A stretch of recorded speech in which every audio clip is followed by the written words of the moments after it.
Festa de aniversário. Pupula. Que mais? Esse bolinha. E que mais? É o bicho. Bicho? Vai ter bicho na sua festa? Hã? Vai ter bicho? Tá. Não. Vai ter balão, Pode ter docinho. esse pedaço todinho. Na festa a mamãe vai deixar. Conta uma história pra mamãe ouvir. Não! Conta uma história. Não! Ai, que susto. Não! Não grita. Para de gritar. Não! Conta uma história. Não, mamãe. Onde que a gente foi aquele dia que você viu o avião? Hã? Onde que a gente foi aquele dia que você viu um avião bem grandão? Hã? Hã? Como que o avião fez? Ele era grande ou pequeno? Pequeno. Bem pequeno? Tá. E você ficou com medo? Hã? Você ficou com medo dele? Tá. Senta ali no sofazinho pra gente conversar. Não. Senta, só um pouquinho. Não. Não. Cadê seus brinquedos? Cadê os seus brinquedos? Nossa, que bagunça, Jesus. O que você vai pegar aí pra gente?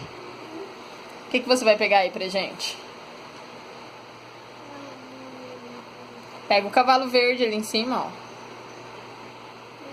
Ó o cavalo verde. Não quer o cavalo verde?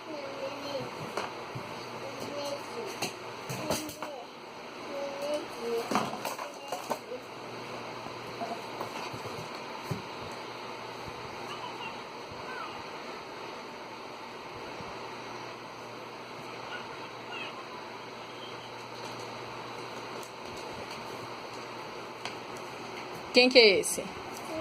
Quem que é esse daí que você pegou? Hã? Quem que é esse? Você vai cuidar dele? Conta uma história pra ele. Vou fazer.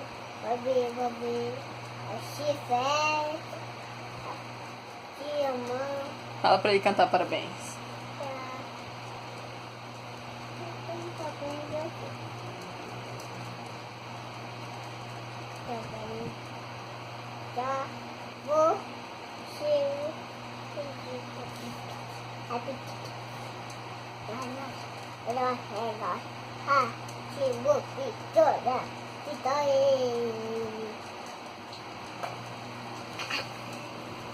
Esse mesmo. Vê o quê? Foto. Ué, mas tem que terminar de filmar primeiro pra gente poder ver a foto. Hã? O que você tá fazendo? Eu já falei que o sofazinho não é de fazer assim, é de sentar. O que você tá fazendo? Levanta daí, vai se machucar. Ó, você vai cair. Vai cair, eu tô falando. O que você tá fazendo? Tá fazendo arte? E você acha isso certo? É certo fazer arte? Você pode se machucar. E se você se machucar, o que vai acontecer? Vai ter que ir no médico. Tomar injeção no... E vai chorar? Hã? Dá tchau. Tchau. Olha aqui. Fala tchau. Tchau. Até a próxima. Beijo. Beijo. Olha aqui. Manda beijo.